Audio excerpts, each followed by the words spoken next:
How to use Fiebing's Edge Dye Finish with Applicator. This is a demonstration for the proper application of Fiebing's Edge Dye Finish with Applicator sponge. It is very easy to apply, dries in minutes, and is water resistant. It is available in black and brown. For this demo, we used a belt-cut piece of natural leather with beveled edges.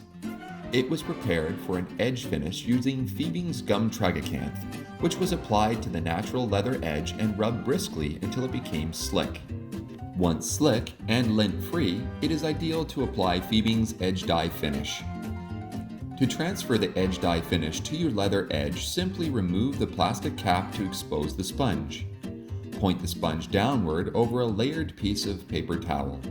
Gently shake the bottle and then dab the sponge on the paper towel until the dye starts to flow and saturates the sponge. Repeat this process between applications or when the sponge needs more dye saturation. Apply one coat of Edge Dye Finish along the edge of the leather piece in a slow, smooth motion. Use long, even strokes. Repeat until you apply to the entire edge of your leather.